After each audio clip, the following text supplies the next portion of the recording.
Hey, all you creators out there. I'm Josh. And I'm Belle. And together we're Josh and Belle Create. Yay. For this video, we are gonna talk about a movie. A Ghibli movie. Howl's Moving Castle. We recently watched it together in a video call. So this isn't the first time we've watched the film.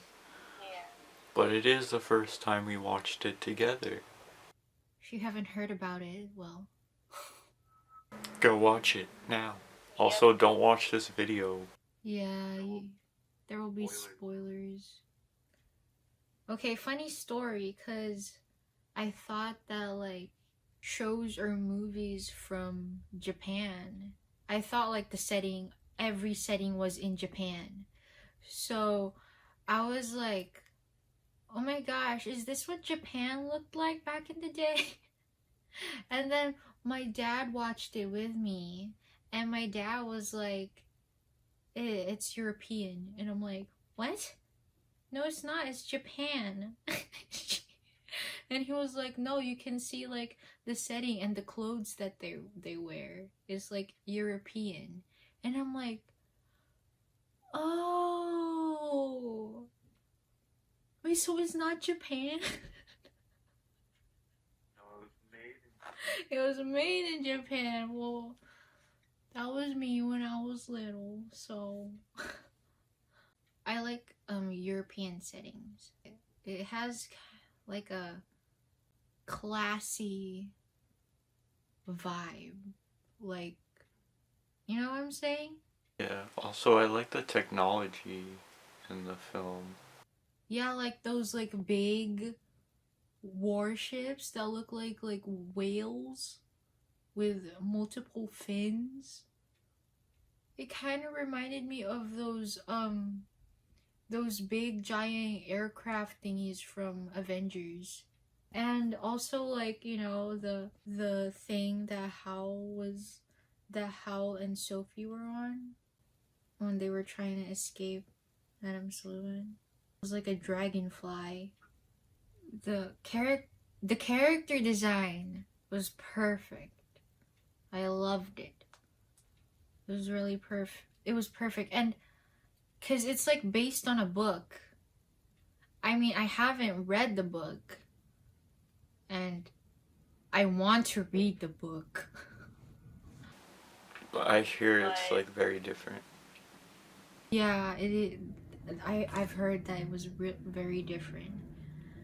The plot, some of the characters, but I really want to watch it. I mean, to read it.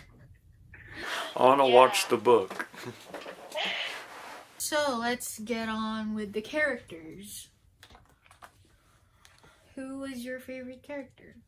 My favorite character is Calcifer.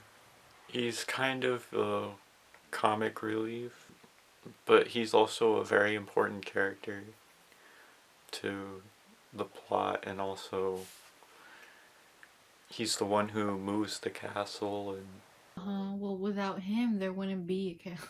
yeah, without him there wouldn't be a castle. It would just, the title of the movie would just be Howl. There wouldn't be a movie without him. I guess you could say he's a part of Howl, but also he's his own being.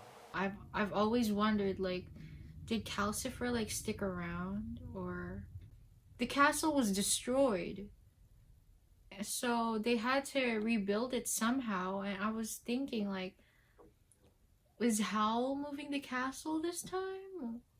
Did Calcifer stick around because he was free, you know?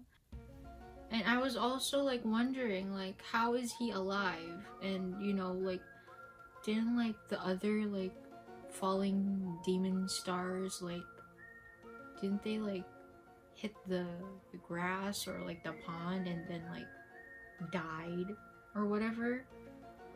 But why was Calcifer like still alive after like being free. Why? Yeah, he was like flying around, right? I don't know. That's a good question. And yeah, I do want to know what happens. And you know, maybe we will know when we read the book.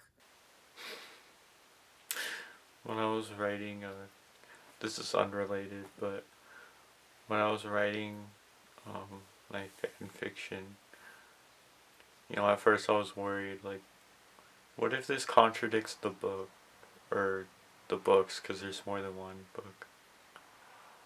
I'm like thinking, well, the book and the movie are so different that my fan fiction can exist in the movie version world without touching the book version. He made an amazing fan fiction. It's called Howl Jenkins Pendragon. And he made this fan fiction and posted it on Amino. He made it like before we even met, and it was really captivating. Oh my gosh, we should we're gonna put the link in the description. You don't have to have an Amino app to read it. You can read it, and it's really good. It's so captivating and it's so believable that sometimes I forget, like, oh,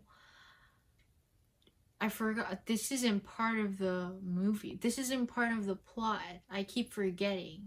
Because it's just that believable that now when I watch Howl's Moving Castle, like, I feel like when I watch it, I'm like, in my head, I'm like, oh, yeah, I remember this is what happened to Howl. Oh, wait, no, it didn't happen to Howl because it wasn't part of the story because Josh wrote it, but it's just that good. And you guys should check it out. It's really good. If you love Howl's Moving Castle like we do, you should definitely read it because it's worth it. Back to characters. Back to the What's your favorite character? My favorite character was Howl, but now it's Sophie, I guess. But I still love Howl. But I mean, who doesn't? Explain what changed your mind. Because I don't know, I've been thinking of her a lot and I've been drawing her a lot. So I was thinking, like, she's a really strong woman. And she wasn't always like that. And I think that her character development was really, really good, and that it was really inspiring too, because Sophie kind of reminds me of myself. Like, I mean, Sophie when she was still in the hat shop. I mean, I'm probably still in the hat shop. She didn't have to go in the castle. She didn't have to help them. She didn't have to help Howl, but she did.